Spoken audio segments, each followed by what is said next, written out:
What's up? You just got on Kombat League and you lost every single match? Oh, you came to the right place there, Flounderling. Guess what? I made a tier list. Let me go ahead and show you the best characters in the game. I've got you covered. My name is Walter Hartwell White. I live at 308 Negra Arroyo Lane, Albuquerque, New Mexico, 87104. We'll start off with my bottom two, the characters that I think are the worst in the entire game. These characters need help, and it's Shang and Natara. Shang and Natara haven't really received anything. Like, Natara got a couple of buffs when the game first came out, and that's about it. And, they need some stuff, realistically. Like, Natara Chameleon is the only thing that saves her, but it's not even, at that point, you're not even playing Natara, you're playing Chameleon. You're just using Natara to hopefully open them up. Like, it's a very wonky playstyle. I personally think that Natara is the worst character in the entire game. If you pick Mavado, you have 800 health. Are you kidding me? Are you kidding me? She's going through some rough times here. And then Shang Tsung, he's got decent zoning, but at the end of the day, he just can't really stand up to the rest of the cast right now. I don't think the only way you can do well is Shang Tsung, and the reason that he's not bottom one for me is because at least if your character sucks, you can just change into their character and just do that. Like, all right, my character is Buns. I'm just going to be your character instead. Now, I will say before we move on to the other tiers, everyone in F tier, C tier, B tier, A tier, S tier, all of these characters are pretty close. I will say that. I don't think there's a single bad character in this game. There are just characters that have more strength and weaknesses than others, but you can still win anything with any of these characters. They've done a pretty decent job at making this game balanced. Now, I am very excited to announce that in my C tier, I actually have Havoc starting it off. And that means that Havoc is above Scorpion and Sub-Zero in my tier list, which is kind of crazy because if you've been watching this channel for a while, you'll know. I hate Havoc. I think he's the worst character of the game. I play a lot of Havoc, and I think he's bad. But ever since Mavado dropped, it all changed. Now Havoc has a real 50-50. Back throw combos, combo off his sweep. He's always had pretty decent zoning, and this only makes it better. And Mavado basically makes Havoc's unblockable setup hit every single time without fail. So those stuff combined really makes Havoc a disgusting character now. I'm not gonna say he's solid enough to be in the B tier, but like he could definitely use a buff or two. But still, he is definitely not bottom one anymore. Havoc is very decent. And we have Scorpion and Sub-Zero. These guys have been here for a while. Scorpion's new string helped him out a little bit, but it really didn't. I mean, you can't combo off of it. It's kind of a sorry string. It doesn't do much. It's really just eh. Truth be told, it's eh. It's just eh. They should have added something else. They should have given him like an overhead or just more frames or something, bro. But at the same time, Scorpion's still winning tournaments. The reason I think Scorpion is winning tournaments, though, isn't because he's a good character. It's because he's so safe. And that 2-1 is such a safe tool that you can just keep using to keep yourself safe and stay away from those, like you're fighting a grizzly bear, you're like fighting Sonic Fox, so you want to play someone like Scorpion? Makes sense. Then we have Sub-Zero. Sub-Zero is still worse than Scorpion in my opinion, just because his damage is pretty eh. The one tool that Sub-Zero has that I think is very underrated is Ice Clone. Ice Clone makes this character not bottom one because you can use Ice Clone very frequently. It's on a 5-second cooldown and it's out for 1 second, so it's really on a 4-second cooldown.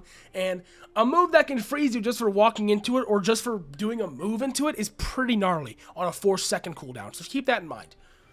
But regardless of that, Sub-Zero is still struggling pretty decently. Even Sub-Zero Chameleon has some issues, like the mix-up is kind of underrated. I've heard Sikander say that he thinks Sub-Zero's bottom one because Sub-Zero Chameleon sucks. Brother, you have an overhead low mix-up with that at the end of the day. And if you can combo off of his forward, I think it's forward 3 or forward 4 for his low kick, but you can either combo with the size off of the double kick or you can get a low into overhead. So he's got an overhead low mix-up with Chameleon. I think that it's kind of underrated, but regardless, Sub-Zero needs help. Next up, we've got our B tier. I have Smoke starting off the B tier because I really do believe that Smoke is a pretty solid character. Now, do I believe that he is a tier top 10 character? No. Smoke has a lot of unblockable strings, he has some gaps, and he has some things to counter, but if you know how to do your cancels correctly and you know how to do mind games with Smoke, he can still be a very solid, very obnoxious to fight pick. Smoke has got some of the most despicable tools in the entire game, and when I see Smoke go invisible instead of using his armor, it makes me burst a blood vessel. I hate Smoke.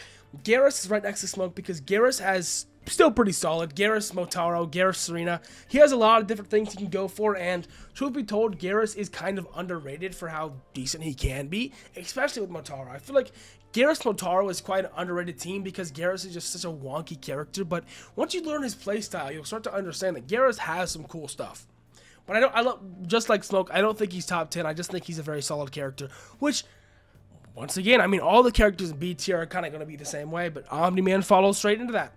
Omni-Man doesn't really have, like, a game-breaking gimmick, but what he does have is some really annoying zoning, which sounds crazy, but all he does is jump around, use his cameo, and just sit up there. It's very obnoxious, and he's got some pretty decent pressure, too.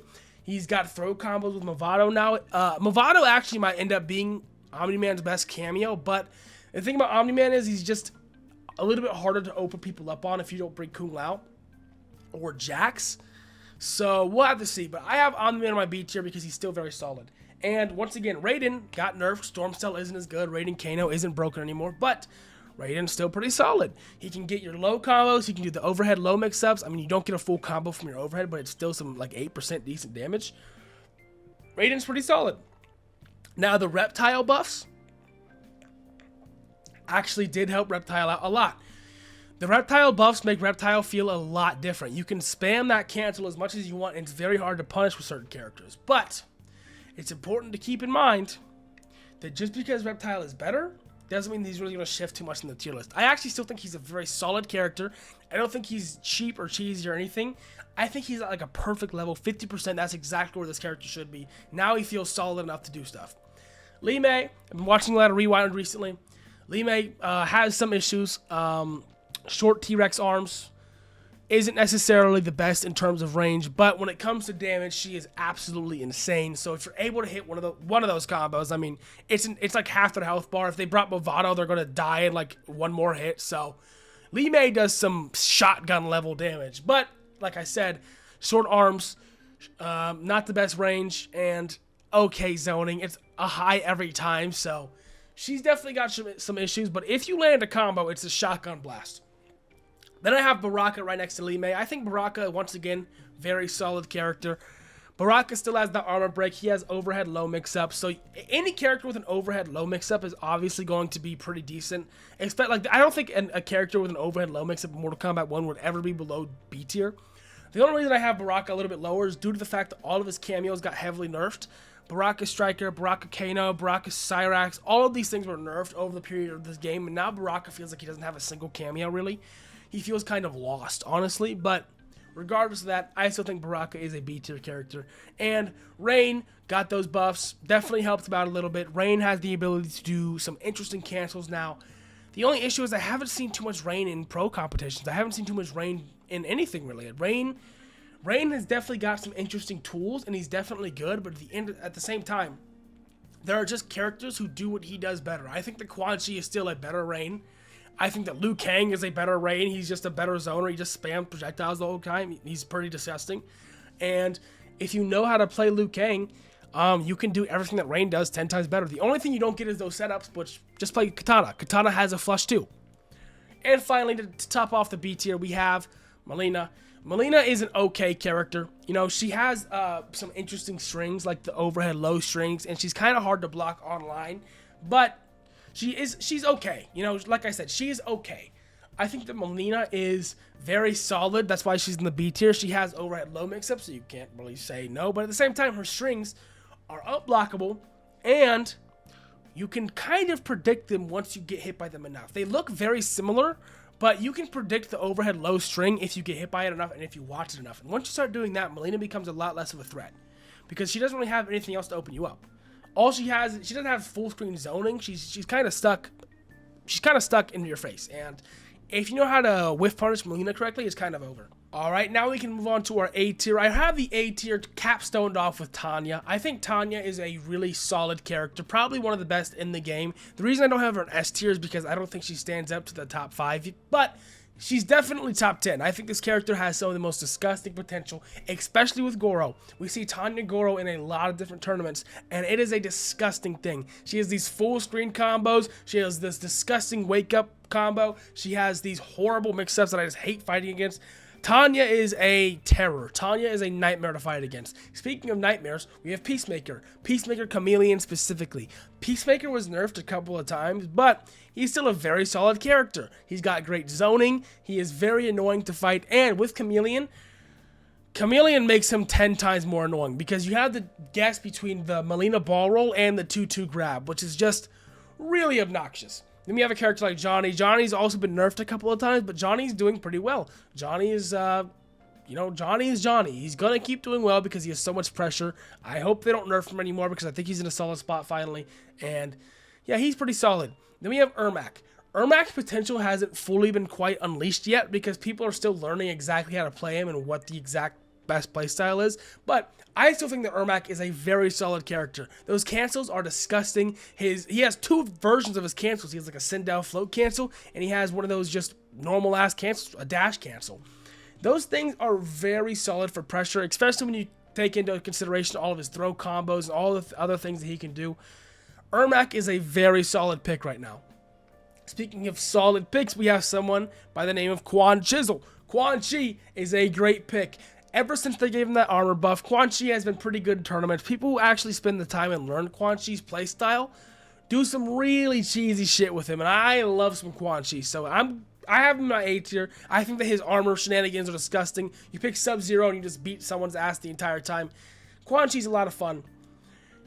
And now I'll move on to General Shao. General Shao is another great character who's just been getting buffed and buffed and buffed with these cameos. General Shao Chameleon was the meta before. It was a really good Shao pick. Shao with Chameleon was just so insane. And then you tackle on and you add Mavado on. You have 50% command grabs. Shao can really do and play however he wants and can get insane results from it. So Shao is definitely A tier. We have Reiko here because of Reiko's projectiles. That's really it. Straight truth be told, that's really it. He spams his shurikens and he whoops your ass. His pressure is pretty decent too, but he's got T-Rex arms. Realistically, Reiko is just annoying. He's in A tier because he's annoying. You pick your annoying cameo and you spam shurikens all game. That's Reiko. And finally, I have Katana ending off our A tier because I don't think the Katana is like a game changer, insane character, but I definitely think that she is really good, especially when paired with Jax. Specifically when paired with Jax. I think Katana doesn't do as well with other cameos as she does with Jax, but Jax is disgusting. Katana Jax has always been a problem, will always be a problem until something changes.